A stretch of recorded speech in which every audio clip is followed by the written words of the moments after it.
Bonjour à vous et bienvenue au Préhistomuséum. Je vous invite au making-of de l'exposition temporaire du musée Cro-Magnon Prehistoric Challenge.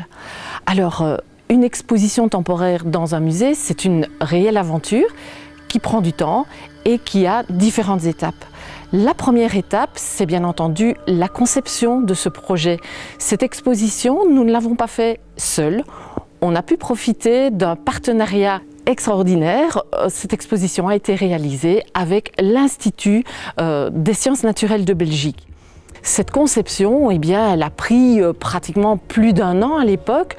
On travaillait vraiment en partenariat autour de cet enjeu qui est de découvrir l'intelligence technique de nos ancêtres, de Cro-Magnon, et de découvrir ses capacités à transformer la matière qui est autour de lui.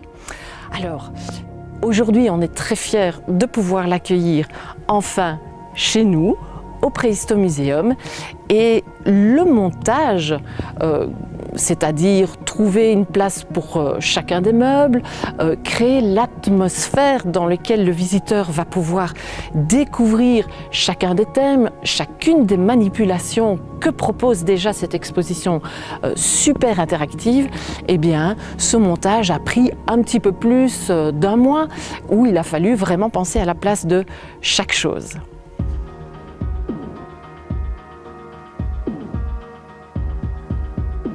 Au-delà de la découverte de cette exposition qui est fin prête, réalisée et qui ne fait plus que vous attendre, eh bien, vous allez rentrer en action. Un rendez-vous avec un archéologue qui vous accueille et qui vous challenge.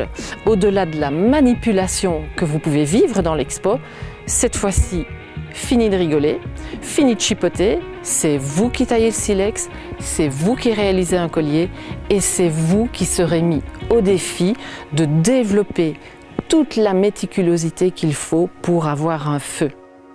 Et de vous apercevoir que bel et bien, aujourd'hui, vous êtes un Cro-Magnon du XXIe siècle. Ici, nous sommes au CCED, au Centre de conservation, d'études, de recherche et de documentation. On est au cœur du musée. Et ce qui vous est proposé, c'est de découvrir la face cachée de l'iceberg. Tout ce qu'il y a à côté de moi, c'est l'ensemble des réserves archéologiques du musée. Alors, il y a bien sûr des artefacts, des objets de la préhistoire, mais pas seulement, ce qui permet au musée de proposer à la fois des thématiques préhistoire, archéologie, bref, tracer le comportement humain dans le temps sur base de tout ce qui est découvert dans nos régions. Non seulement ces collections permettent d'alimenter l'expérience du visiteur à l'intérieur, mais également à l'extérieur. C'est ainsi qu'une série d'expériences sont proposées autour des premières plantes et des premiers animaux domestiqués par l'homme à la préhistoire, au néolithique. C'est ainsi aussi qu'on propose l'expérience de se perdre dans un labyrinthe végétal de l'évolution pour retracer l'évolution biologique de l'homme, mais pas seulement biologique, l'évolution également culturelle.